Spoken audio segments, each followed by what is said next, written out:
Rosalind Kahn. Hi, this is Rosalind coming to you from live in Dublin with Living Your Best Life with Rosalind Kahn. Here we are talking to two defined individuals who are doing a project on homeless. It's really horrible in Los Angeles, but I bet it's pretty bad here. This is Luke. Hello. Luke. McManus. And Greg Dunn. Greg Dunn. It's always best we get your names from you, then way I don't mess them up. So homeless is really a part of my heart. I was on several talk shows. I met a person who was out of Philadelphia at a project on homelessness, and I know nothing about homelessness here in Dublin, so can you tell me how bad it is and what's your project all about? So the project is about people who are experiencing homelessness or who have experienced homelessness in their lives, and it's also about the people who work in services supporting those people and trying to help them. So the idea behind the documentary series is to portray these human existences in a way that isn't just about the issue of homelessness or their problems in their lives, but to try and reflect us on a 360 humanity around these people. So we're looking for people who are funny, people who are talented, people who are articulate, and that we're just trying to sort of show that there's a multifaceted nature to the life of a homeless person. So it's a very complex issue in every country, I think. There's a crisis in Dublin now that I don't think has ever been worse in terms of accommodation.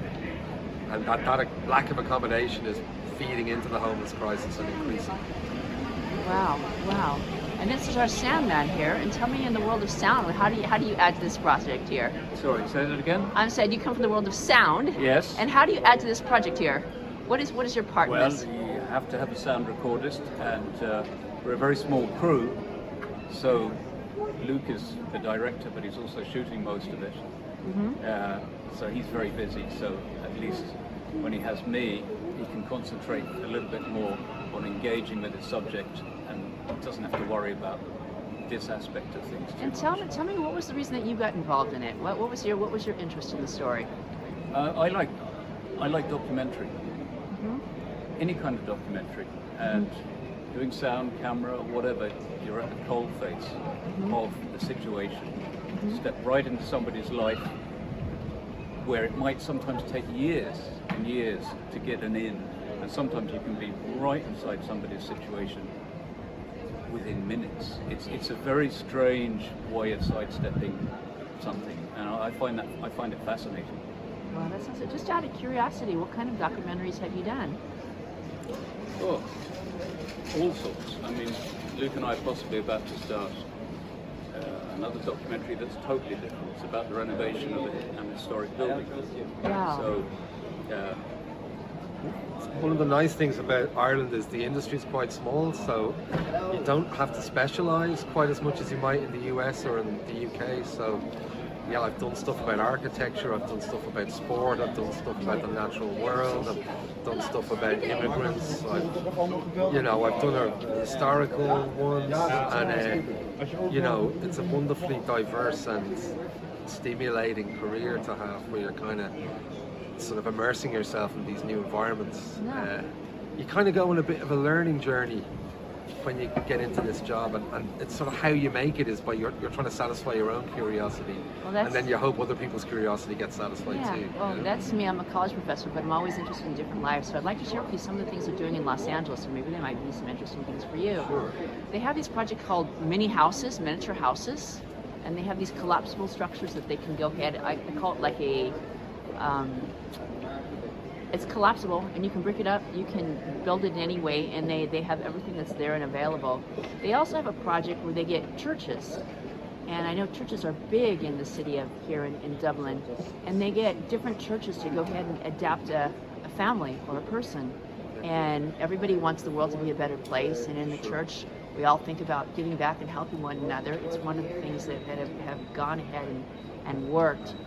They also have people who go on the streets, and they catalog them so they know where they're at, and they try, and there's another place, it's called Project 49, which is in downtown Los Angeles, that is a really incredible project that doesn't get people's names, but has been providing them housing, education, food, and everything, and things like that. So homelessness, nobody should go homeless. There was an article by a gentleman whose last name was Lopez in Los Angeles, and they were putting people up in a hotel, and they were saying that some people are so indebted into the world of homelessness that they can't take that regular life habit and so on and so forth. So it is a challenge. I mean, if you've been sleeping rough, there are all sorts of practices and habits you become accustomed to and ways of living.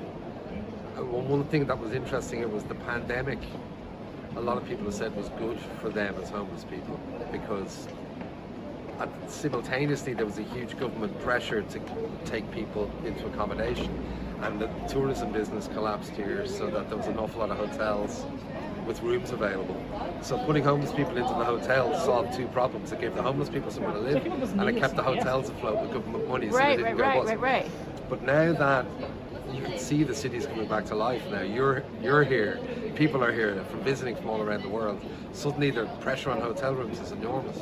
And now these homeless people are being taken out of the hotels, and they're looking for places to live, and they can't find any. I mean, you walk around this town, you see little handwritten signs, people say, I'm looking for a room, I have a full-time job. You can get work, but you can't get a place to live in Dublin right now. And it's extraordinary just how bad the crisis is. Definitely.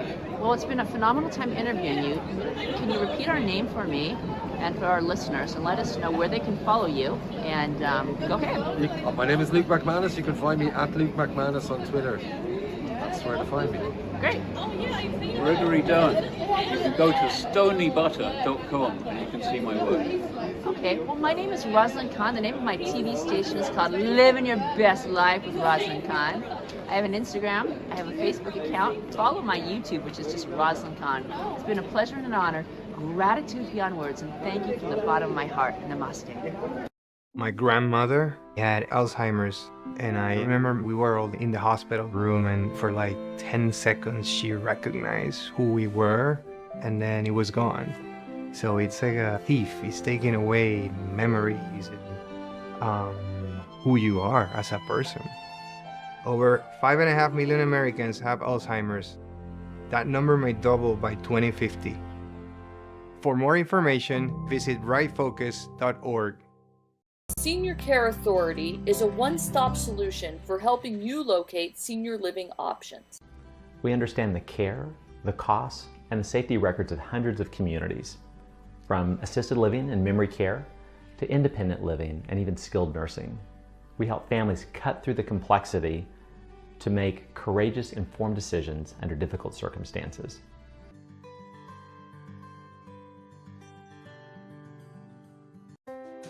Running in the human race means living life to the fullest. But untreated hearing loss puts us at risk for missing out. Stay connected and keep doing what you love. Get a hearing health check every year.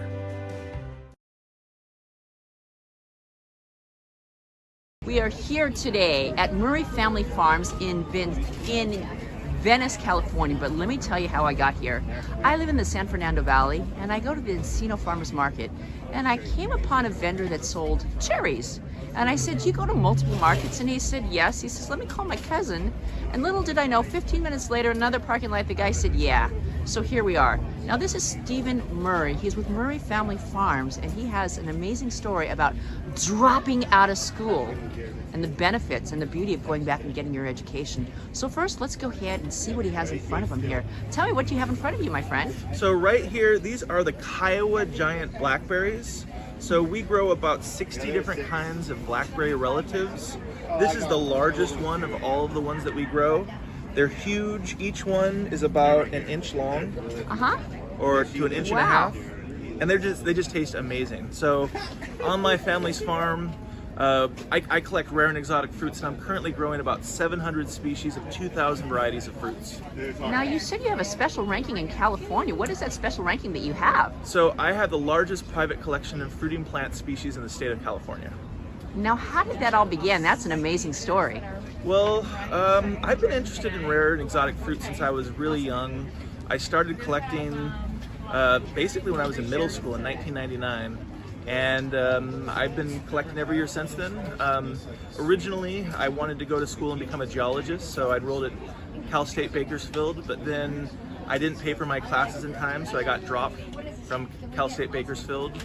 I talked to my parents, and I went to Mexico to learn Spanish. And after going to Mexico, my whole point of view and worldview changed, and then I decided I wanted to grow exotic fruits, and I wanted to learn languages, and I wanted to I wanted to do cool stuff in my life. So let me ask you a question. When you dropped out of school, what was your parents' first reaction? How did they respond to that? that was not a fun time. And so why did they decide to ship you off to Mexico? Well, at the time I had enrolled in my classes late anyway, so my dad believed in languages and learning other languages. Both of my parents only spoke English, and I only spoke English at the time. But it was either do that or work, and I was, I think, 19 at the time. So my dad asked me if I wanted to try out going to a language school in Mexico, and I said, yeah, sure, I'll do that. And it was a really life-changing experience. I'm really glad I did it. You know, so I'm a big believer in things that on one side look like negative experiences turn out into positive experience. There's a gentleman that I interviewed who's by the name of David Corbin, and David Corbin likes to take those experiences in life that we think are, oh no, and turns out on the other side. But let me tell you about this. I'm a person who grew up in San Diego. I grew up speaking English, but I also went to Hebrew school, learned Hebrew, had someone in my house and learned Spanish.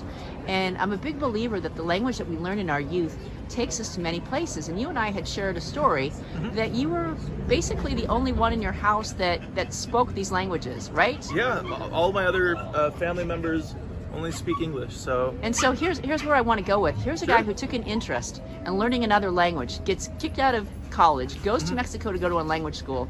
And tell us, when you got to that language school, were you beating yourself up that you gotten kicked out of school, or you just said, here I am, let's make the best of it? What was your mindset at that point? So really, it was, I didn't know that I could study plant science or become an agronomist as a future.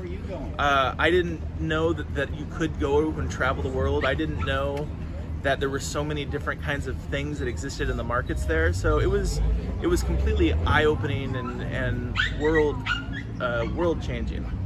Wow. Now when you got there, how many different people, different languages and cultures were in that school with you learning that Spanish language? There was quite a few. There was people from all around the world there. So there were people from the Netherlands, where they spoke Dutch, Spanish, French, and German. And then there were other people from Italy, there were people from the United States, there were people from Japan. There was a wide range of people from around the world that were, were passionate about languages and wanted to learn more languages in their life. So I didn't know that that's something you could even do before I went there. Wow. Now, once you finished the schooling there and you learned that Spanish language, how did you get from there to here? So after that, I came back to Bakersfield. I worked full-time on my family's business, and then I went to Bakersfield College. And I went to Bakersfield College, where I was a quadruple major. I graduated with 2 AAs in forestry, plant science, ag business, and horticulture. And then I was chosen as the plant science student of the year. I went from there to transfer to Cal Poly Pomona. And at Cal Poly Pomona, I was accepted as one of the representatives of Cal Poly Pomona. I went to Peking University in China. Wow. So I took all the Chinese classes they had available, and I got a double major in plant science and Chinese language. And I lived in China for, like I said, about 3 years. That is wonderful. You also shared with me an interesting experience that you'd work on the farm for a season, and then you would go off and travel to a country. Can you tell me about some of those experiences of the different languages that you had what was a 6-month or a 1-month experience with the language? Or it depended on the language, but what I would do is I would work my family's cherry harvest, and I'd work every single day. And then when cherry season was over, the money that I saved up, I would use that to enroll in a language school for about a month, and then backpack for a month. So every summer would be, study, work really hard, find the cheapest flat I can find, arrive, study the language, summer's over, time to go back to school, repeat. So that was my life through, from 19 to 26. And how many different languages did you learn? Well, I mean, it's kind of hard to say how many languages, but I've which studied... were the ones that you became proficient in? I don't know, like 5 or 6 or 7 or 8. I mean, it just depends on what level of proficiency you say. But as an academic in the school, we say there's one thing. I'm a big believer in going out and practicing what you learn. So as a teacher at LA City College, for a while I did this program called Service Learning. Okay. And I loved it because what it meant is you learned English in the classroom. I said, how many people really want to learn English? If you want to learn English, you got to practice it every day. If you're going to practice it every day, go out and volunteer for an organization. And there's a beautiful story that a girl told on the TEDx stage, that I told on the TEDx stage. Her name was Tatiana. Tatiana was from probably somewhere in the Ukraine, one of those places, and she came in my class. And when she went out, she went to downtown and she passed out Bibles and sack lunches. Really? And she came back and said, oh my God, this is the most experiencing experience I've ever had in my life. I got to meet more people than I ever met before. And she was so excited. Well, unfortunately, they couldn't. We're going to have to take a break. There's a lot of noise and I just hear the bells ringing. So let me come right back. Biz Avjets USA magazine is a new publication to the business aviation industry. And business aviation is a growing and thriving industry. We plan to bring you all the latest trends and news. We also plan to bring you new information about new airframes, systems, and interiors to market. Feel free to visit bizavjetsusa.com.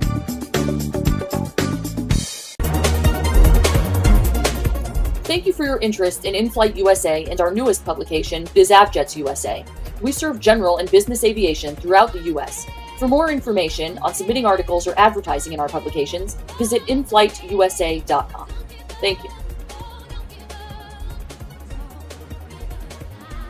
For 40 years, Lighthouse Central Florida has provided education, independent life skills, and job training to thousands of Central Floridians who live with blindness or any degree of vision loss. Whether it's picking out clothes in the morning or just moving around your community and serving Orange, Seminole, and Osceola counties, contact Lighthouse Central Florida at 407-898-2483 or visit them online at lighthousecfl.org. Hi, welcome back. This is Rosalind Kahn. There was some racket and some noise, and so we're back now. We're talking to Stephen Murray. We were talking about the beauty of learning languages and how you learn them. And as I noted to him, I was telling him, when I learned a language, I would tell my students they wanted to go practice them. So it was a lady named Tatiana.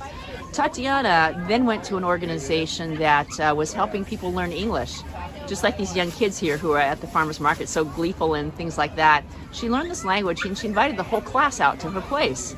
Tatiana was such a great student of mine, she went on to earn scholarships. She's an artist, she's a world-class chess player. Wow. But the moral of the story is, if you learn it and practice it, you cement it in your brain. So show us some of the things that we have here.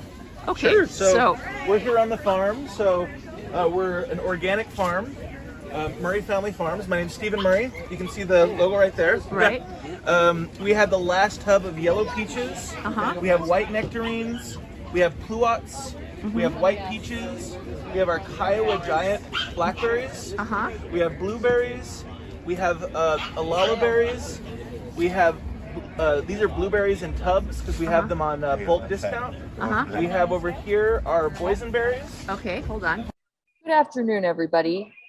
I'm Anna Marie with USA Aircraft Brokers, and I'm here with my colleague, Chris Walls. He's going to answer some important questions about who we are and what we do. Chris, welcome. Good afternoon. Thank you for being here today. Could you tell us a little bit about USA Aircraft Brokers and what we do? Yeah, US Aircraft Brokers has been around. It's probably the largest network of area brokers in the United States. We've been around since 1991, so we've got a long history of being in the industry, reputable name.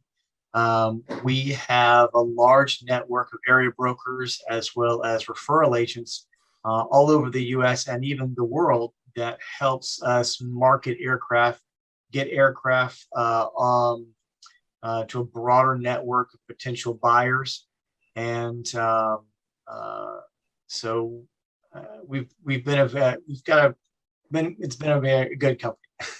Well, very good. Can you tell me a little bit about the different aircraft that you sell? Is it big jets or is it little Cessnas? What kind do you sell? We actually we have a very broad inventory of aircraft. Everything from large aircraft, regional aircraft, business aircraft, your single engine or twins, helicopters, just whatever aircraft that you can imagine.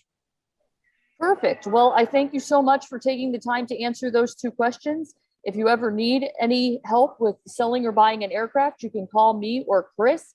What's your phone number, Chris? 850-637-6125. Thank you so much.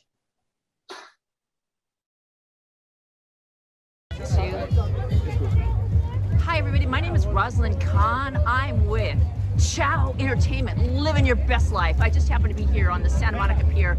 I saw this amazing feat. You will see the photograph of this guy jumping over 4 bodies. He said he was self-taught. Take it away, my friend. What's your name? My name is Chase Pyramid, and I'm a part of the LAB Hitters. I've been doing this for 10 years now, me and my group.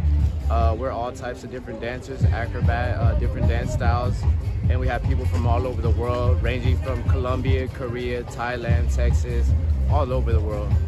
When you do these things, what's the thought that goes through your mind right before you make that jump? The thought that goes through my mind is an adrenaline rush. I love things that bring me adrenaline, and I found something I love to do. So there's not really a thought, it's just a short burst of adrenaline. And how did you get started with this? Well, like 10, 11 years ago, I found some dancers at Venice Beach. They're called the Calypso Tumblers. So I visually watched them, and after I watched them, over the years, I've learned to incorporate it into my own show. Wow, well, it's truly an honor and a privilege, and I knew when you saw that shot, you said, I want this to go places. So my name is Rosalind Khan. My show is called Chow Entertainment, living your best life, every Tuesday, not in the middle of the night, daytime, 11A to 11:30. So you want to tell your friends to watch that show. How can all my friends watch you? You can find us in 3 places. You can find us at the Santa Monica Pier, doing shows Monday through Sunday, periodically, or you can find us on Instagram at LAB Hitters, or you can find me on Instagram at Chase Pyramid, LAB Hitters and Chase Pyramid. That's how you can find us. Those are our social medias. Thank you so much. Gratitude beyond words, and namaste. Thank you so much. Thank you. And I'm here with the wonderful artist, Create. And Create is quite a man. Let me go ahead and take it this way so we can go ahead and see him here. Go ahead and stand over here so you can see this beautiful art here. And we're looking at some great, amazing art. And this man here is an artist. Tell me, how did you come up with the artwork for the great piece that we saw? Well, basically, I was told about this event coming up about maybe 2 weeks ago, and they said that they was gonna pay honor to DJ Battle Cat, and it's very important, like I was saying up on the stage, that we pay honor and pay homage to a lot of our legends that's still alive. A lot of times we wait until after they pass away, and I don't think that's fair that we do stuff like that. We all gotta practice that though. You know, that when we have somebody special in our midst and amongst us, we need to really value that. So how I came up with the piece was basically, you know what I'm saying, they asked me to do it, and it was an honor for me to be able to be part of it, because I'm part of LA's history as far as hip-hop culture. So it was real important that I was able to do that and give it to them as a, you know, like a trophy almost. Oh, well, that is so amazing. I love the fact that you're giving back to the community, that you're keeping it as here today. First, I got together with my family last night, and I just wrote this beautiful poem. If you go to my Facebook page, which is Rosalind Khan, I want you to check it out, because it's family is really what the difference is in the world. We got to keep in contact with the ones that we love. Yes. Good, bad, or indifferent. They're the ones that we grew up with. You can follow my show. It's called Chow Entertainment, Living Your Best Life. Okay. Every Tuesday, 11A to 11:30. My name is Rosalind Khan. You'll find me all over social media. Okay. And how do they follow you, Create? How do they follow you? I'm on Instagram. I'm under King, King, _ the letter CRE 8, King _ Create. That's how you find me. Well, it's been a blessing and an honor. You're a man, a jewel of your own, and I'm so grateful that we were able to talk, and we'll be talking again real soon. Sounds Gratitude. good. Thank you. Namaste. Thank you. All right, B. Hey, are you looking to get blinged out? Well, look no further. Boss Lady Bling Blingy have all the bling you need. You can find us online at Lady Blingy 4 on IG, or Lady Blingy on Facebook, or www.bossladyblingblingy. Here in sunny San Diego at 2031 Commercial Street, San Diego, California. Call us at 619-617-4586. Good morning. This is Dave D. Smith. I'm with Banner Printing Company. We're a printing brokerage. We provide books, letterheads, envelopes, laser checks, accounts payable or payroll, and we provide promotional products, things like jackets, shirts with your logo on it, signs for the sides of trucks, and banners of any kind. Hi everybody, this is Rosalind Khan with Chow Entertainment with Mr. Michael Lee here at this wonderful restaurant. Tell us the name of this restaurant here. So this restaurant is called Jai Bharat. Jai Bharat. Yes. And tell us about your part here in beautiful Artesia. What have you to do here? So this is Artesia, right? You're in the heart of Artesia. This is the downtown, and this is a very famous and a good restaurant. And tonight, Sharon Kirk Silva has come out because this is going to be one of our district cities. Oh wow! So we're very excited to have her. My name is Ali, last name is Taj. I'm city councilman for city of Artesia, as well as former mayor during the COVID time. So I'm very honored to be here and looking forward to this event. So I want to thank you for being here and making this a good kind of an interactive session. Thank you so much. Now tell me just one last question. You served as a mayor in the pandemic, and it was a rotating experience, and I was asking you, did you feel like you missed out, or you want to do it again because life wasn't normal, or what did you think about the experience? So the thing is that during that time, of course, we did not know what is coming. It was really a challenging time, but also a time of an opportunity. Right. And so we really worked really hard with the staff and worked really together as a city council members to make sure we serve our residents during that COVID time. So I'm looking forward to my next term for sure, but at the same time, this was a very challenging time, and we were able to serve our residents and make sure we keep our city healthy financially, because we lost on revenue and so on and so forth. So the good news, Artesia, we did not lay off anyone. We kept our head above the water, and we were able to keep our finances intact. So we were happy in that respect.